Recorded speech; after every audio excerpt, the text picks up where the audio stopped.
Hi, welcome back everyone. It's Christina, the manager at the PB Library, and glad to see you today for another day of our read aloud together of the Count of Monte Cristo by Alexandre Dumas. And today we're reading 3 short chapters, so it'll actually be a little shorter than the 2 that we read yesterday, but still it's a bit of reading, so we're going to go fast into our summary. I will start out by saying, though, because it was a lovely day for a nice herbal tea. I had a pot of the Earl Grey this morning earlier, and so I think I've had enough caffeine, because we want us to go quickly through the summary, but not like speedy. So seemed the right time for an herbal. So today I'm having some, oh gosh, berry blossom is what it was called.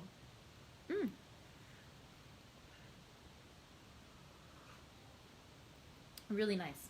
Has a really nice fruity flavor to it.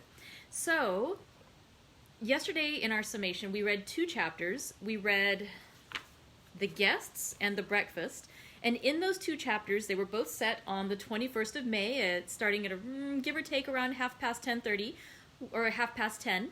And so it did spark an idea which I hope you'll be interested in participating with.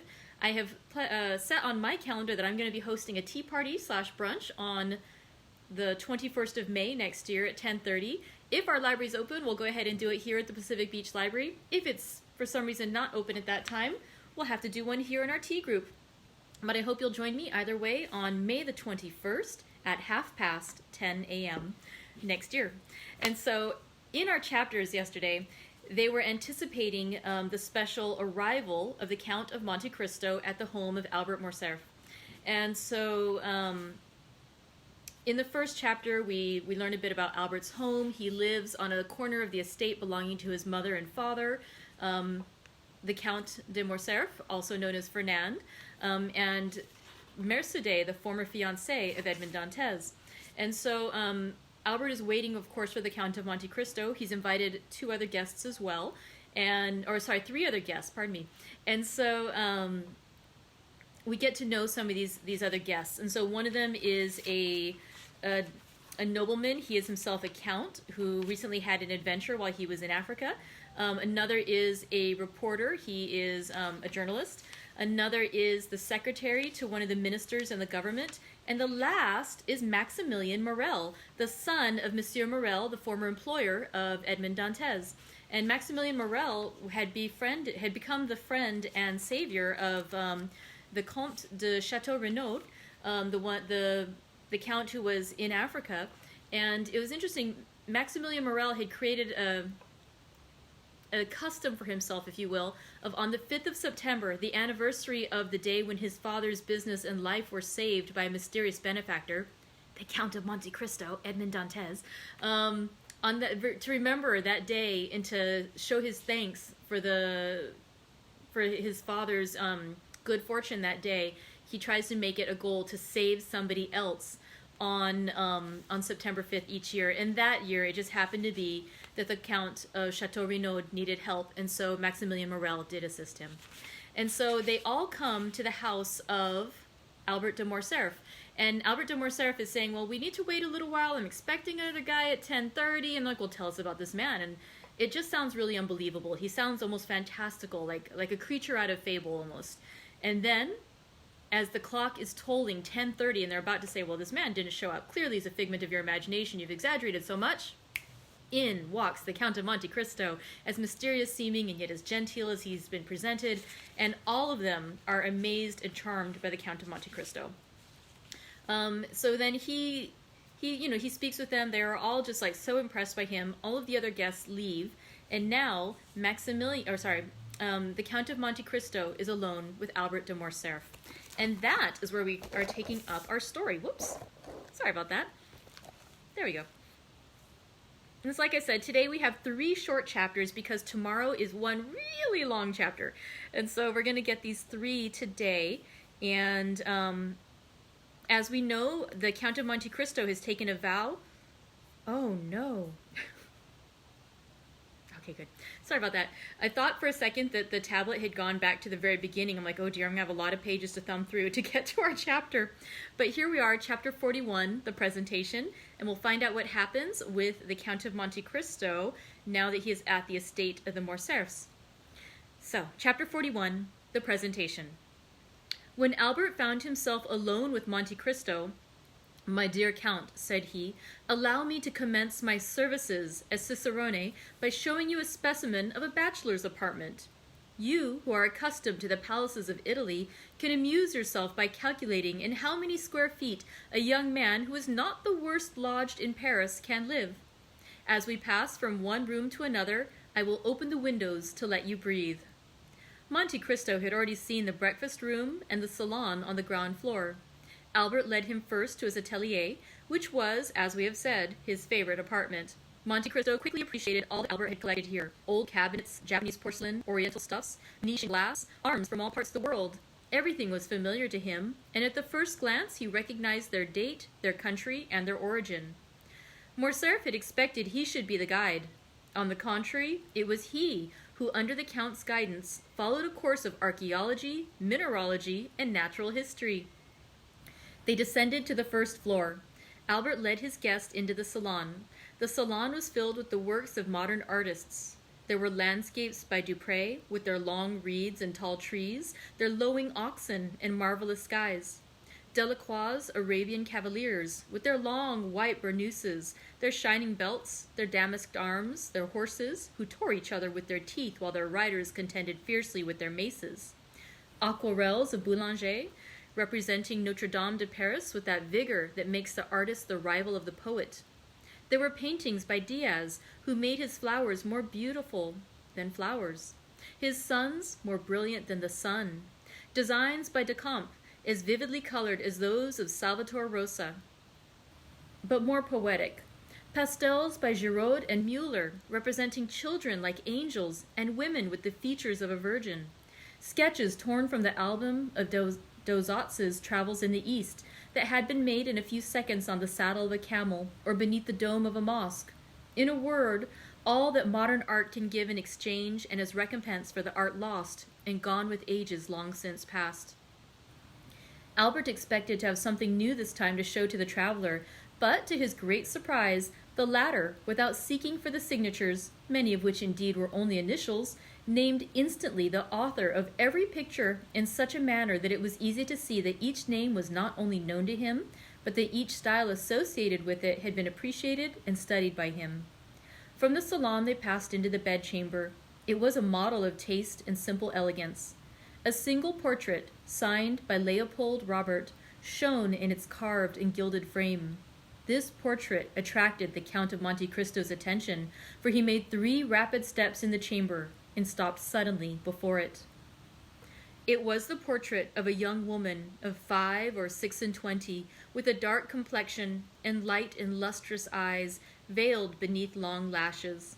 She wore the picturesque costume of the Catalan fisherwoman, a red and black bodice, and golden pins in her hair.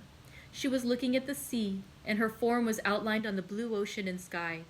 The light was so faint in the room that Albert did not perceive the pallor that spread itself over the Count's visage, or the nervous heaving of his chest and shoulders. Silence prevailed for an instant, during which Monte Cristo gazed intently on the picture. "You have there a most charming mistress, Viscount," said the Count in a perfectly calm tone, "and this costume, a ball costume doubtless, becomes her admirably." "Ah, monsieur," returned Albert, "I would never forgive you this mistake if you had seen another picture besides this. You do not know my mother. She it is whom you see here. She had her portrait painted thus 6 or 8 years ago. This costume is a fancy one, it appears, and the resemblance is so great that I think I still see my mother the same as she was in 1830. The Countess had this portrait painted during the Count's absence. She doubtless intended giving him an agreeable surprise, but, strange to say, this portrait seemed to displease my father, and the value of the picture, which is, as you see, one of the best works of Leopold Robert, could not overcome his dislike to it. It is true, between ourselves, that Monsieur de Morcerf is one of the most assiduous peers of the Luxembourg, a general renowned for theory, but a most mediocre amateur of art. It is different with my mother, who paints exceedingly well, and who, unwilling to part with so valuable a picture, gave it to me to put here, where it would be less likely to displease Monsieur de Morcerf, whose portrait, by Gros, I will also show you." Excuse my talking of family matters, but as I shall have the honor of introducing you to the Count, I tell you this to prevent you making any allusions to this picture. This picture seems to have a malign influence, for my mother rarely comes here without looking at it, and still more rarely does she look at it without weeping. This disagreement is the only one that has ever taken place between the Count and Countess, who are still as much united, although married more than 20 years, as on the first day of their wedding. Monte Cristo glanced rapidly at Albert, as if to seek a hidden meaning in his words, but it was evident the young man uttered them in the simplicity of his heart. "Now," said Albert, "that you have seen all my treasures, allow me to offer them to you, unworthy as they are. Consider yourself as in your own house, and to put yourself still more at your ease, pray accompany me to the apartments of Monsieur de Morcerf, he whom I wrote from Rome an account of the services you rendered me, and to whom I announced your promised visit, and I may say that both the Count and Countess anxiously desire to thank you in person. You are somewhat blasé, I know, and family scenes have not much effect on Sinbad the sailor, who has seen so many others. However, accept what I propose to you as an initiation into Parisian life, a life of politeness, visiting, and introductions." Monte Cristo bowed without making any answer. He accepted the offer without enthusiasm and without regret, as one of those conventions of society which every gentleman looks upon as a duty. Albert summoned his servant and ordered him to acquaint Monsieur and Madame de Morcerf on the arrival of the Count of Monte Cristo. Albert followed him with the Count. When they arrived at the antechamber, above the door was visible a shield, which, by its rich ornaments and its harmony with the rest of the furniture, indicated the importance the owner attached to this blazon. Monte Cristo stopped and examined it attentively. "Azure 7 merlets, or placed bender," said he. "These are, doubtless, your family arms? Except the knowledge of blazons that enables me to decipher them, I am very ignorant of heraldry. I, a count of a fresh creation, fabricated in Tuscany by the aid of a commandery of St. Stephen, and who would not have taken the trouble had I not been told that when you travel much it is necessary. Besides, you must have something on the panels of your carriage to escape being searched by the custom-house officers. Excuse my putting such a question to you." "It is not indiscreet," returned Morcerf, with the simplicity of conviction. "You have guessed rightly. These are our arms, that is, those of my father, but they are, as you see, joined to another shield, which has gules, a silver tower, which are my mother's. By her side I am Spanish, but the family of Morcerf is French, and, I have heard, one of the oldest of the south of France." "Yes," replied Monte Cristo, "these blasons prove that. Almost all the armed pilgrims that went to the Holy Land took for their arms either a cross, in honor of their mission, or birds of passage, in sign of the long voyage they were about to undertake, and which they hoped to accomplish on the wings of faith. One of your ancestors had joined the Crusades, and supposing it to be only that of St. Louis, that makes you mount to the 13th century, which is tolerably ancient." "It is possible," said Morcerf. "My father has in his study a genealogical tree which will tell you all that, and on which I made commentaries that would have greatly edified Daugier and Jaucourt. At present I no longer think of it, and yet I must tell you that we are beginning to occupy ourselves greatly with these things under our popular government." "Well then, your government would do well to choose from the past something better than the things that I have noticed on your monuments, and which have no heraldic meaning whatever. As for you, Viscount," continued Monte Cristo to Morcerf, "you are more fortunate than the government, for your arms are really beautiful, and speak to the imagination. Yes, you are at once from Provence and Spain. That explains, if the portrait you showed me be like, the dark hue I so much admired on the visage of the noble Catalan."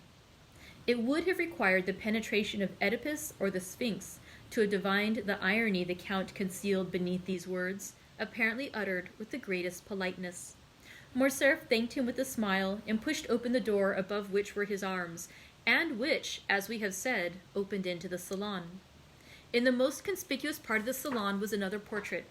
It was that of a man from 5 to 38, in the uniform of a general officer, wearing the double epaulette of heavy bullion that indicates superior rank, the ribbon of the Legion of Honor around his neck, which showed he was a commander, and on the right breast the star of a grand officer of the Order of the Savior, and on the left that of the Grand Cross of Charles III, which proved that the person represented by the picture had served in the wars of Greece and Spain, or what was just the same thing as regarded decorations, had fulfilled some diplomatic mission in the two countries. Monte Cristo was engaged in examining this portrait with no less care than he had bestowed upon the other, when another door opened, and he found himself opposite to the Count of Morcerf in person. He was a man of 40 to 45 years, but he seemed at least 50, and his black mustache and eyebrows contrasted strangely with his almost white hair, which was cut short in the military fashion. He was dressed in plain clothes and wore at his buttonhole the ribbons of the different orders to which he belonged. He entered with a tolerably dignified step and some little haste. Monte Cristo saw him advance toward him without making a single step. It seemed as if his feet were rooted to the ground and his eyes on the Count of Morcerf. "Father," said the young man, "I have the honor of presenting to you the Count of Monte Cristo, the generous friend whom I had the good fortune to meet in the critical situation of which I have told you." "You are most welcome, monsieur," said the Count of Morcerf, saluting Monte Cristo with a smile, "and monsieur has rendered our house, in preserving its only heir, a service which ensures him our eternal gratitude." As he said these words, the Count of Morcerf pointed to a chair, while he seated himself in another opposite the window. Monte Cristo, in taking the seat Morcerf offered him, placed himself in such a manner as to remain concealed in the shadow of the large velvet curtains, and read on the careworn and livid features of the Count a whole history of secret griefs, written in each wrinkle time had planted there. "The Countess," said Morcerf, "was at her toilette when she was informed of the visit she was about to receive. She will, however, be in the salon in 10 minutes. "It is a great honor to me," returned Monte Cristo, "to be thus, on the first day of my arrival in Paris, brought in contact with a man whose merit equals his reputation, and to whom fortune has for once been equitable. But has she not still on the plains of Myticia, or in the mountains of Atlas, a marshal's staff to offer you?" "Oh," replied Morcerf, reddening slightly, "I have left the service, monsieur. Made a peer at the Restoration, I served through the first campaign under the orders of Marshal Bourbon. I could therefore expect a higher rank, and who knows what might have happened had the elder branch remained on the throne. But the Revolution of July was, it seems, sufficiently glorious to allow itself to be ungrateful, and it was so for all services that did not date from the imperial period. I tendered my resignation, for when you have gained your epaulettes on the battlefield, you do not know how to maneuver on the slippery grounds of the salons. I have hung up my sword and cast myself into politics. I have devoted myself to industry. I study the useful arts. During the 20 years I served, I often wished to do so, but I had not the time." "These are the ideas that render your nation superior to any other," returned Monte Cristo. "A gentleman of high birth, possessor of an ample fortune, you have consented to gain your promotion as an obscure soldier, step by step. This is uncommon. Then become general, peer of France, commander of the Legion of Honor. You consent to again commence a second apprenticeship, without any other hope or any other desire than that of one day becoming useful to your fellow creatures. This, indeed, is praiseworthy. Nay, more, it is sublime." Albert looked on and listened with astonishment. He was not used to see Monte Cristo give vent to such bursts of enthusiasm. "Alas," continued the stranger, doubtless to dispel the slight cloud that covered Morcerf's brow, "we do not act thus in Italy. We grow according to our race and our species, and we pursue the same lines, and often the same uselessness, all our lives." "But, monsieur," said the Count of Morcerf, "for a man of your merit, Italy is not a country, and France opens her arms to receive you. Respond to her call. France will not, perhaps, be always ungrateful. She treats her children ill, but she always welcomes strangers." "Ah, father," said Albert with a smile, "it is evident you do not know the Count of Monte Cristo. He despises all honors and contents himself with those written on his passport." "That is the most just remark," replied the stranger. I ever heard made concerning myself. You have been free to choose your career, observed the Count of Morcerf with a sigh, and you have chosen the path strewed with flowers. Precisely, monsieur, replied Monte Cristo, with one of those smiles that a painter could never represent or a physiologist analyze. If I did not fear to fatigue you, said the general, evidently charmed with the Count's manners, I would have taken you to the chamber. There is a debate very curious to those who are strangers to our modern senators. I shall be most grateful, monsieur, if you will, at some future time, renew your offer, but I have been flattered with the hope of being introduced to the Countess, and I will therefore wait. Ah! Here is my mother, cried the Viscount. Monte Cristo turned round hastily and saw Madame de Morcerf at the entrance of the salon, at the door opposite to that by which her husband had entered, pale and motionless. When Monte Cristo turned round, she let fall her arm, which for some unknown reason had been resting on the gilded doorpost. She had been there some moments and had heard the last words of the visitor. The latter rose and bowed to the Countess, who inclined herself without speaking. Ah, good heavens, madame, said the Count. Are you ill, or is it the heat of the room that affects you? Are you ill, mother? Cried the Viscount, springing towards her. She thanked them both with a smile. No, returned she, but I feel some emotion on seeing, for the first time, the man without whose intervention we should have been in tears and desolation. Monsieur, continued the Countess, advancing with the majesty of a queen, I owe to you the life of my son, and for this I bless you. Now I thank you for the pleasure you give me in thus affording me the opportunity of thanking you as I have blessed you from the bottom of my heart. The Count bowed again, but lower than before. He was even paler than Mercédès. Madame, said he, the Count and yourself recompense too generously a simple action. To save a man, to spare a father's feelings or a mother's sensibility is not to do a good action, but a simple deed of humanity.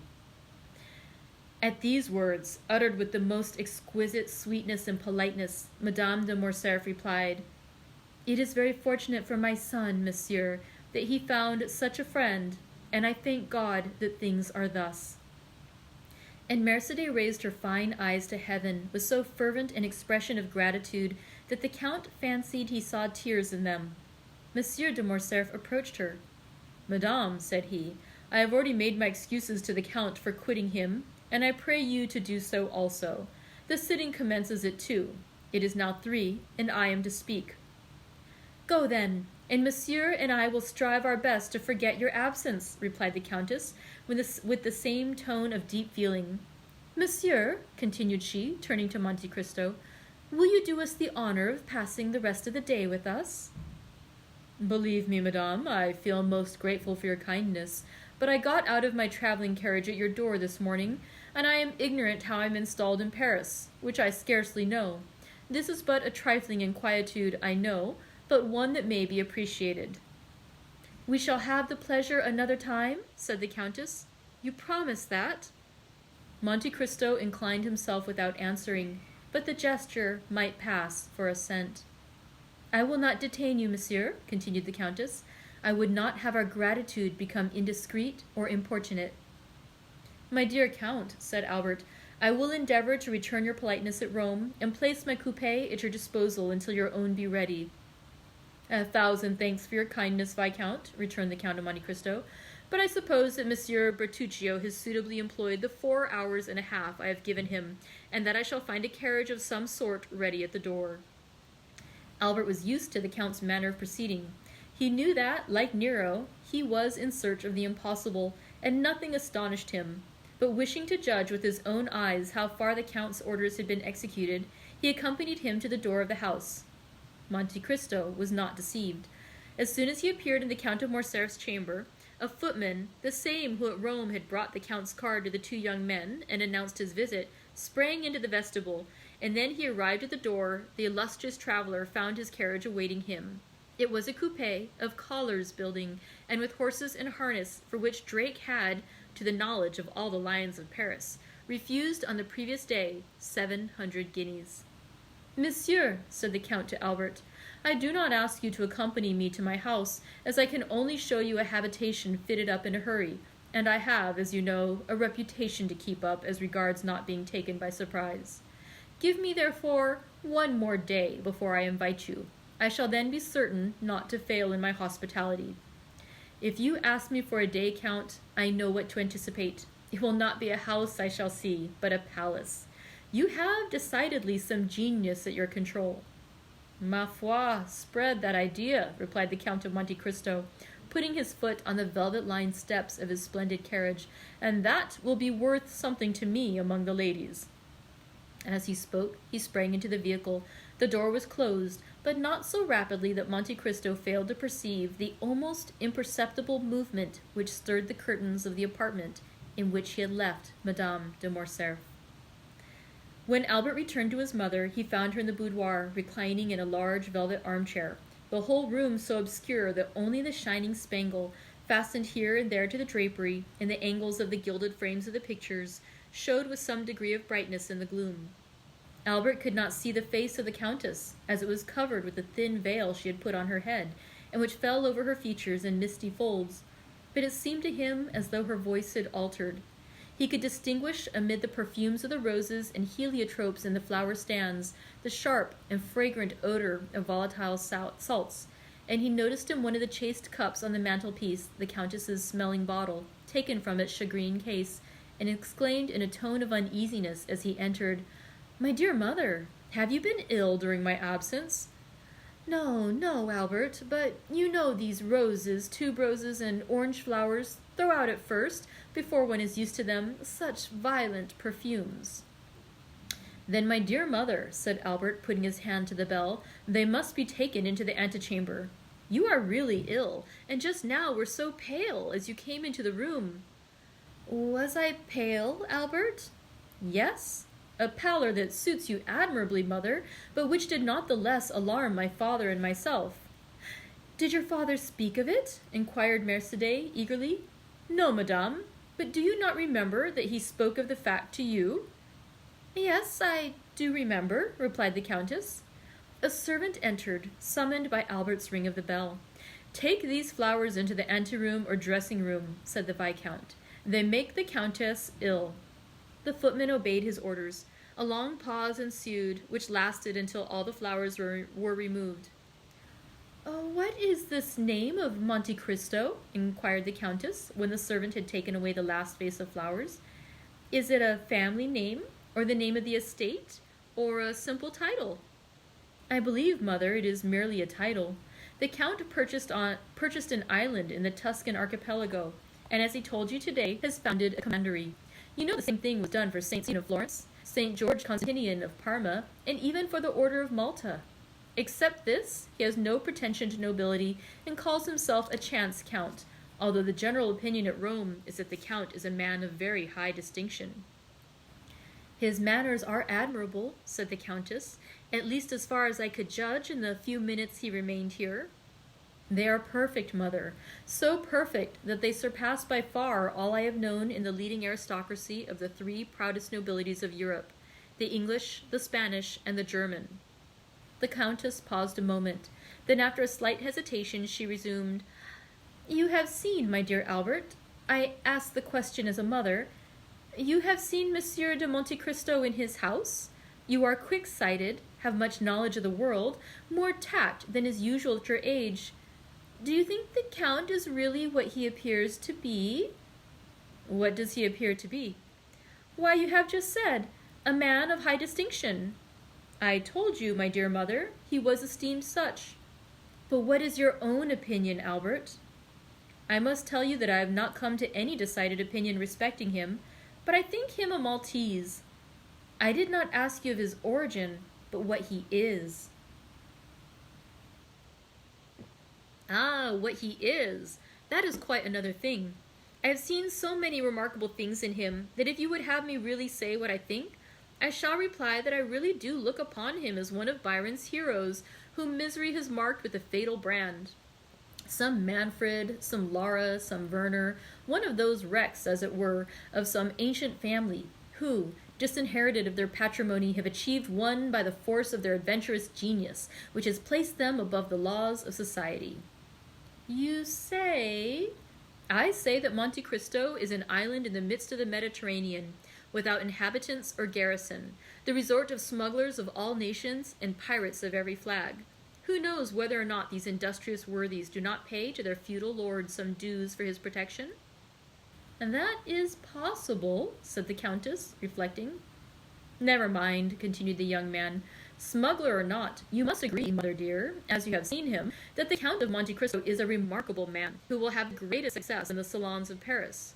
Why, this very morning, in my rooms, he made his entree amongst us by striking every man of us with amazement, not even excepting Chateau Renaud.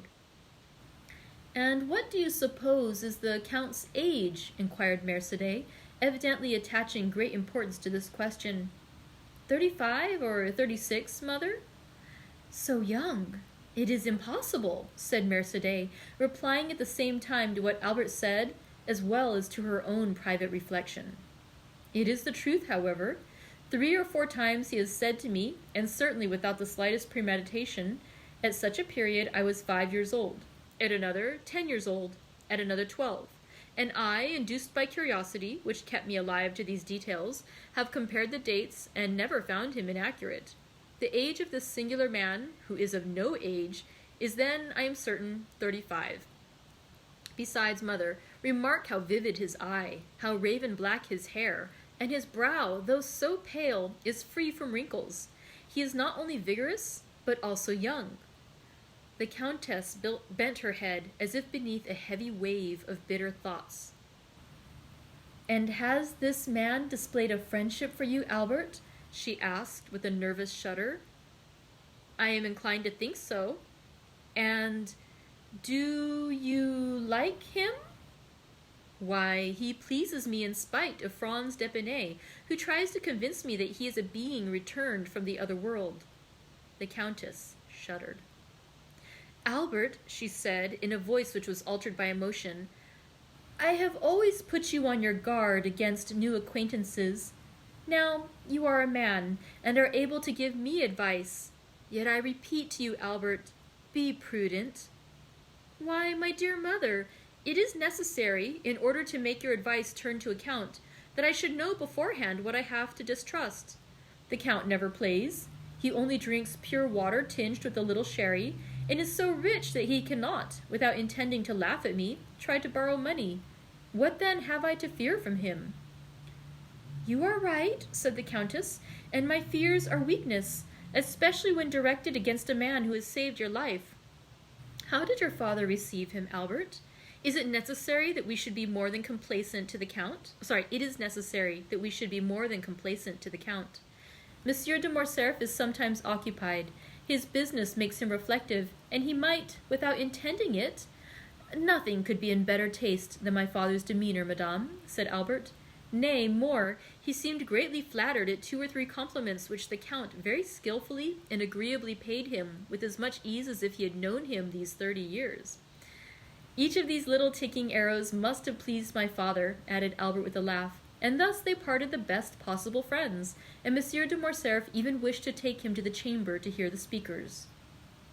The Countess made no reply. She fell into so deep a reverie that her eyes gradually closed. The young man, standing up before her, gazed upon her with that filial affection which is so tender and endearing with children whose mothers are still young and handsome. Then, after seeing her eyes closed and hearing her breathe gently, he believed she had dropped asleep, and left the apartment on tiptoe, closing the door after him with the utmost precaution. This devil of a fellow, he muttered, shaking his head. I said at the time he would create a sensation here, and I measure his effect by an infallible thermometer. My mother has noticed him, and he must therefore, perforce, be remarkable. He went down to the stables, not without some slight annoyance, when he remembered that the Count of Monte Cristo had laid his hands on a turnout which sent his bays down to second place in the opinion of connoisseurs. Most decidedly, said he, men are not equal, and I must beg my father to develop this theorem in the Chamber of Peers.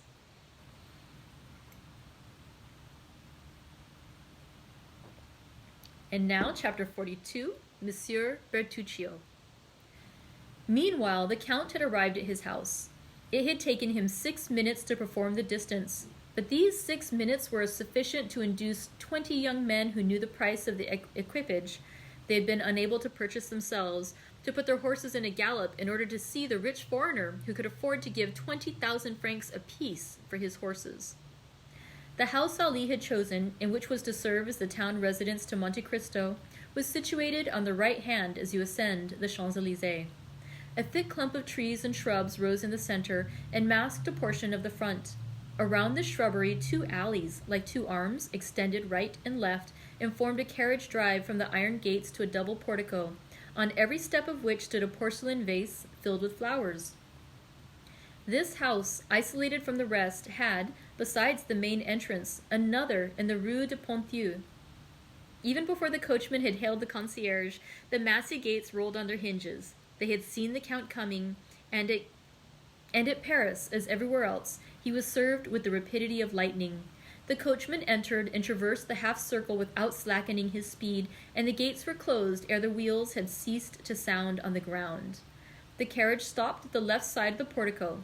2 men presented themselves at the carriage window. The one was Ali, who, smiling with an expression of the most sincere joy, seemed amply repaid by a mere look from Count Monte Cristo. The other bowed respectfully and offered his arm to assist the Count in descending. "Thanks, Monsieur Bertuccio," said the Count, springing lightly up the 3 steps of the portico. "And the notary?" "He is in the small salon, Excellency," returned Bertuccio. "And the cards I ordered to be engraved as soon as you knew the number of the house?" "Your Excellency, it is done already. I have been myself to the best engraver of the Palais Royal, who did the plate in my presence. The first card struck off was taken, according to your orders, to the Baron Danglars, Rue de la Chaussée d'Antin, number 7. The others are on the mantelpiece of your Excellency's bedroom." "Good. What o'clock is it?" 4 o'clock. Monte Cristo gave his hat, cane, and gloves to the same French footman who had called his carriage at the Count of Morcerf's, and then he passed into the small salon, preceded by Bertuccio, who showed him the way. "These are but indifferent marvels in this antechamber," said Monte Cristo. "I trust all this will soon be taken away." Bertuccio bowed. As the steward had said, the notary awaited him in the small salon. He was a simple-looking lawyer's clerk, elevated to the extraordinary dignity of a provincial scrivener. "You are the notary empowered to sell the country house that I wish to purchase, monsieur?" asked Monte Cristo. "Yes, Count," returned the notary. "Is the deed of sale ready?" "Yes, Count." "Have you brought it?" "Here it is." "Very well. And where is this house that I purchase?" asked the Count carelessly, addressing himself half to Bertuccio, half to the notary. The steward made a gesture that signified, "I do not know." The notary looked at the Count with astonishment. "What?" said he. "Does not the Count know where the house he purchases is situated?" "No," returned the Count. "The Count does not know? How should I know? I have arrived from Cadiz this morning. I have never before been at Paris, and it is the first time I have ever even set my foot in France." "Ah, that is different. The house you purchase is at Auteuil." At these words, Bertuccio turned pale. "And where is Auteuil?" asked the Count. "Close by here, monsieur," replied the notary, "a little beyond Passy, a charming situation in the heart of the Bois de Boulogne." "So near as that," said the Count. "But that is not in the country. What made you choose a house at the gates of Paris, Monsieur Bertuccio?" "I?" cried the steward with a strange expression. "His Excellency did not charge me to purchase this house. If His Excellency will recollect, if he will think—" "Ah, true," observed Monte Cristo. "I recollect now. I read the advertisement in one of the papers and was tempted by the false title, 'A Country House.'"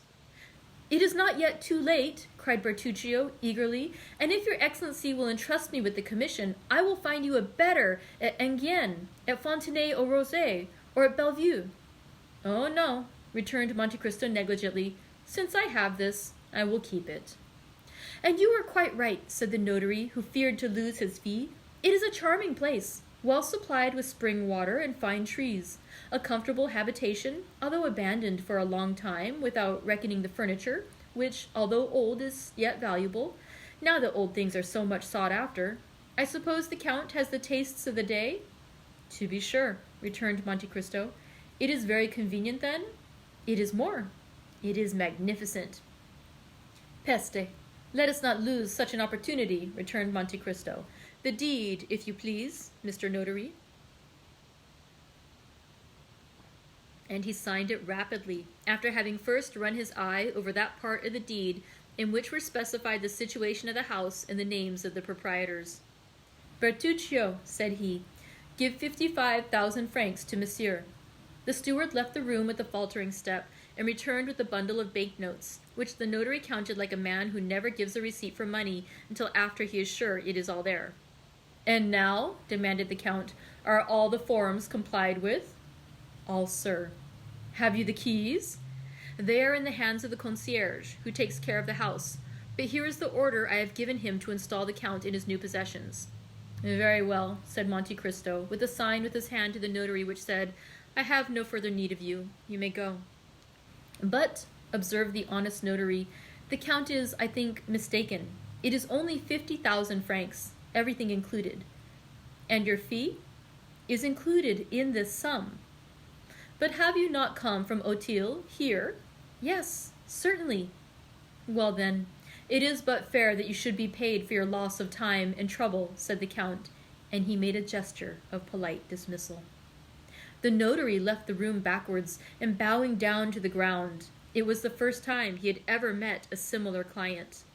"See this gentleman out," said the Count to Bertuccio, and the steward followed the notary out of the room.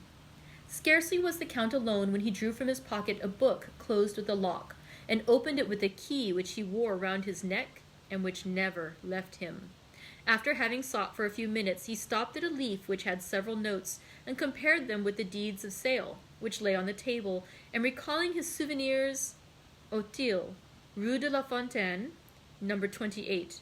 It is indeed the same," said he. "And now, am I to rely upon an avowal extorted by religious or physical terror? However, in an hour I shall know all." "Bertuccio!" cried he, striking a light hammer with the pliant handle on a small gong. "Bertuccio!" The steward appeared at the door. "Monsieur Bertuccio," said the Count, "did you never tell me that you had traveled in France?" "In some parts of France? Yes, Excellency." "You know the environs of Paris, then?" "No, Excellency, no," returned the steward with a sort of nervous trembling which Monte Cristo, a connoisseur in all emotions, rightly attributed to great disquietude.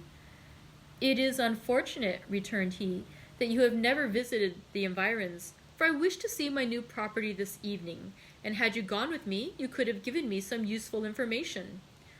"To Auteuil?" cried Bertuccio, whose copper complexion became livid. "I go to Auteuil?" "Well, what is there surprising in that? When I live at Auteuil, you must come there, as you belong to my service."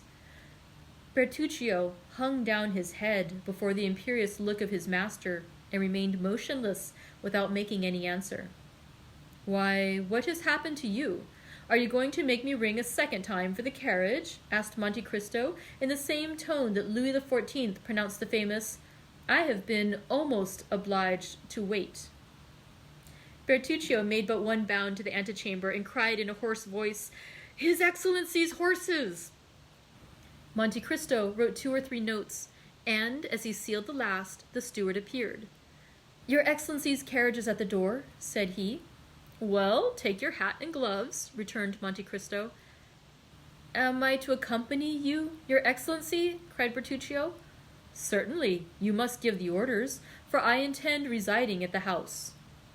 It was unexampled for a servant of the Count's to dare to dispute an order of his, so the steward, without saying a word, followed his master, who got into the carriage, and signed to him to follow, which he did, taking his place respectfully on the front seat. And now, chapter 43, The House at Auteuil. Monte Cristo noticed, as they descended the staircase, that Bertuccio signed himself in the Corsican manner. that is, had formed the sign of the cross in the air with his thumb, and as he seated himself in the carriage, muttered a short prayer. Anyone but a man of exhaustless thirst for knowledge would have had pity on seeing the steward's extraordinary repugnance for the Count's projected drive without the walls, but the Count was too curious to let Bertuccio off from this little journey. In 20 minutes they were at Auteuil. The steward's emotion had continued to augment as they entered the village. Bertuccio, crouched in the corner of the carriage, began to examine with a feverish anxiety every house they passed. "Tell them to stop at Rue de la Fontaine, number 28, said the Count, fixing his eyes on the steward to whom he gave this order. Bertuccio's forehead was covered with perspiration. However, he obeyed, and leaning out of the window, he cried to the coachman, "Rue de la Fontaine, number 28. Number 28 was situated at the extremity of the village. During the drive, night had set in, and darkness gave the surroundings the artificial appearance of a scene on the stage. The carriage stopped. The footman sprang off the box and opened the door. "Well," said the Count, "you do not get out, Monsieur Bertuccio? You are going to stay in the carriage, then? What are you thinking of this evening?" Bertuccio sprang out and offered his shoulder to the Count, who, this time, leaned upon it as he descended the 3 steps of the carriage. "Knock," said the Count, "and announce me." Bertuccio knocked. The door opened, and the concierge appeared. "What is it?" asked he. "It is your new master, my good fellow," said the footman, and he held out to the concierge the notary's order. "The house is sold, then?" demanded the concierge, "and this gentleman is coming to live here?" "Yes, my friend," returned the Count, "and I will endeavor to give you no cause to regret your old master." "Oh, monsieur," said the concierge, "I shall not have much cause to regret him, for he came here but seldom. It is 5 years since he was here last, and he did well to sell the house, for it did not bring him in anything at all." "What was the name of your old master?" said Monte Cristo. "The Marquis de Saint-Méran." "Ah, I am sure he has not sold the house for what he gave for it." "The Marquis de Saint-Méran," returned the Count. "The name is not unknown to me. The Marquis de Saint-Méran." And he appeared to meditate. "An old gentleman," continued the concierge, "a staunch follower of the Bourbons. He had an only daughter who married Monsieur de Villefort, who had been the king's attorney at Nîmes and afterwards at Versailles." Monte Cristo glanced at Bertuccio, who became whiter than the wall against which he leaned to prevent himself from falling. "And is not this daughter dead?" demanded Monte Cristo. "I fancy I have heard so." "Yes, monsieur, 21 years ago, and since then we have not seen the poor Marquis 3 times. "Thanks, thanks," said Monte Cristo, judging from the steward's utter prostration that he could not stretch the cord further without danger of breaking it. "Give me a light." "Shall I accompany you, monsieur?" "No, it is unnecessary. Bertuccio will show me a light." And Monte Cristo accompanied these words by the gift of 2 gold pieces, which produced a torrent of thanks and blessings from the concierge. "Ah, monsieur," said he, after having vainly searched on the mantelpiece and the shelves, "I have not got any candles." "Take one of the carriage lamps, Bertuccio," said the Count, "and show me the apartments." The steward obeyed in silence, but it was easy to see, from the manner in which the hand that held the light trembled, how much it cost him to obey. They went over a tolerably large ground floor. A first floor consisted of a salon, a bathroom, and 2 bedrooms. Near one of the bedrooms they came to a winding staircase that led down to the garden. "Ah, here is a private staircase," said the Count. "That is convenient. Light me, Monsieur Bertuccio, and go first. We will see where it leads to." "Monsieur," replied Bertuccio, "it leads to the garden." "And pray, how do you know that?" "It ought to do so, at least. Well, let us be sure of that." Bertuccio sighed and went on first. The stairs did, indeed, lead to the garden. At the outer door the steward paused. "Go on, Monsieur Bertuccio," said the Count. But he who was addressed stood there, stupefied, bewildered, stunned. His haggard eyes glanced around, as if in search of the traces of some terrible event, and with his clenched hands he seemed striving to shut out horrible recollections. "Well," insisted the Count, No, no, cried Bertuccio, setting down the lantern at the angle of the interior wall. No, monsieur, it is impossible. I can go no farther. What does this mean? Demanded the irresistible voice of Monte Cristo. Why, you must see, your excellency, cried the steward, that this is not natural. That, having a house to purchase, you purchase it exactly at Auteuil, and that purchasing it at Auteuil, this house should be number 28, Rue de la Fontaine? Why did I not tell you all? I am sure you would not have forced me to come. I hoped your house would have been some other one than this, as if there was not another house at Auteuil than that of the assassination. What? What? Cried Monte Cristo, stopping suddenly. What words do you utter? Devil of a man, Corsican that you are, always mysteries or superstitions. Come, take the lantern and let us visit the garden.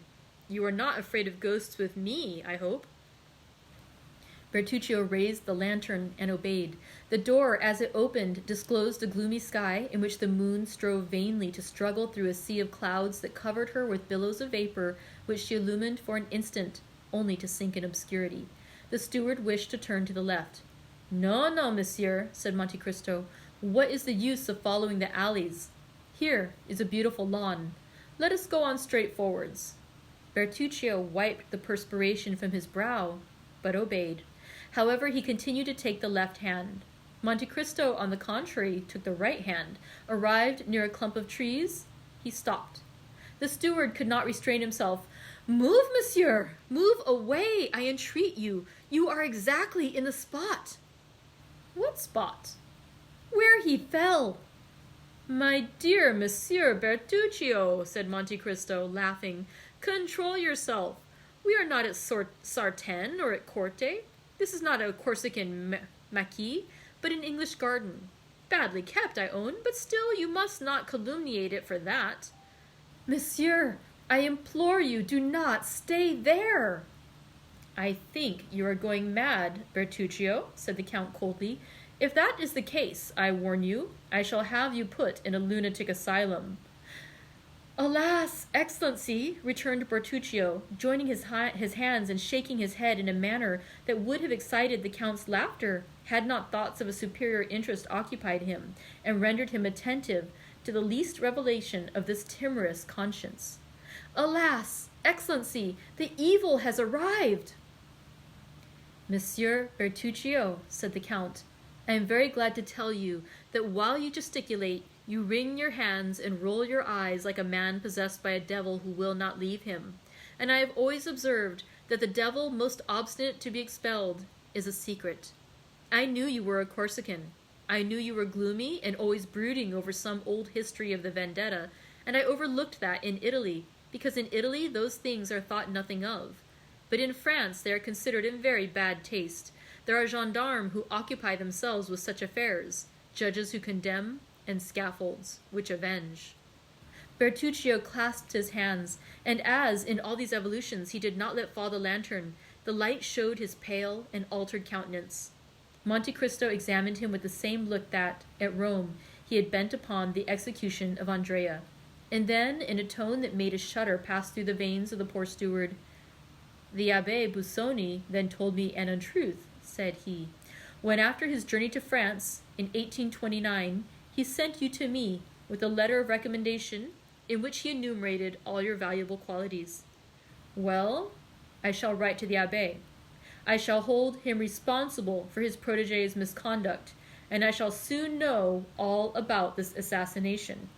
Only I warn you that when I reside in a country, I conform to all its code, and I have no wish to put myself within the compass of the French laws for your sake.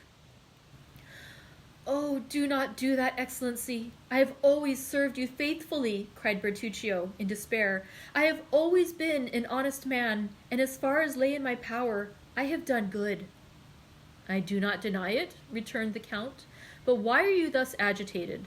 It is a bad sign. A quiet conscience does not occasion such paleness in the cheeks and such fever in the hands of a man. But, your excellency, replied Bertuccio hesitatingly, did not the Abbé Busoni, who heard my confession in the prison at Nîmes, tell you that I had a heavy burden upon my conscience? Yes, but as he said you would make an excellent steward, I had concluded that you had stolen. That was all. Oh, your excellency, returned Bertuccio in deep contempt. Or, as you are a Corsican, that you had been unable to resist the desire of making a stiff, as you call it. Yes, my good master, cried Bertuccio, casting himself at the Count's feet. It was simply vengeance, nothing else. I understand that, but I do not understand what it is that galvanizes you in this manner. But, monsieur, it is very natural, returned Bertuccio, since it was in this house that my vengeance was accomplished. What? My house? Oh, your excellency, it was not yours then. Whose then? The Marquis de Saint-Méran, I think, the concierge said. What had you to revenge on the Marquis de Saint-Méran? Oh, it was not on him, monsieur. It was on another. This is strange, returned Monte Cristo, seeming to yield to his reflections, that you should find yourself without any preparation in a house where the event happened that causes you so much remorse. Monsieur, said the steward, it is fatality, I am sure. First, you purchase a house at Auteuil. This house is the one where I have committed an assassination. You descend to the garden by the same staircase by which he descended. You stop at the spot where he received the blow, and 2 paces farther is the grave in which he had just buried his child. This is not chance, for chance in this case is too much like Providence. Well, amiable Corsican, let us suppose it is Providence. I always suppose anything people please, and besides, you must concede something to diseased minds. Come, collect yourself and tell me all. I have related it but once, and that was to the Abbé Busoni. Such things, continued Bertuccio, shaking his head, are only related under the seal of confession. Then, said the Count, I refer you to your confessor. Turn chartreux or Trappist and relate your secrets. But as for me, I do not like anyone who is alarmed by such phantasms, and I do not choose that my servants should be afraid to walk in the garden of an evening. I confess I am not very desirous of a visit from the commissary of police, for in Italy, justice is only paid when silent. In France, she is paid only when she speaks. Peste. I thought you somewhat Corsican, a great deal smuggler, and an excellent steward. But I see you have other strings to your bow. You are no longer in my service, Monsieur Bertuccio. Oh, your excellency, cried the steward, struck with terror at this threat. If that is the only reason I cannot remain in your service, I will tell all, for if I quit you, it will only be to go to the scaffold. That is different, replied Monte Cristo. But if you intend to tell an untruth, reflect it were better not to speak at all. No, monsieur, I swear to you, by my hopes of salvation, I will tell you all, for the Abbé Busoni himself only knew a part of my secret. But I pray you, go away from that plane tree. The moon is just bursting through the clouds, and there, standing where you do, and wrapped in that cloak that conceals your figure, you remind me of Monsieur de Villefort. What? Cried Monte Cristo. It was Monsieur de Villefort? Your excellency knows him? The former royal attorney at Nîmes? Yes. Who married the Marquis de Saint-Méran's daughter? Yes. Who enjoyed the reputation of being the most severe, the most upright, the most rigid magistrate on the bench? Well, monsieur, said Bertuccio, this man, with this spotless reputation, well, was a villain. Bah, replied Monte Cristo, impossible. It is as I tell you. Ah, really, said Monte Cristo. Have you proof of this? I had it. And you have lost it. How stupid. Yes, but by careful search it might be recovered. Really, returned the Count, relate it to me, for it begins to interest me. And the Count, humming an air from Lucia, went to sit down on a bench while Bertuccio followed him, collecting his thoughts. Bertuccio remained standing before him. And that concludes chapter 43. Tomorrow we get to hear the tale of Bertuccio, explaining the murder that happened at the house that the Count of Monte Cristo, coincidentally, has just bought. So we'll see what happens tomorrow. Thank you very much for joining me today. I hope you have a great rest of your day. See you then. Bye.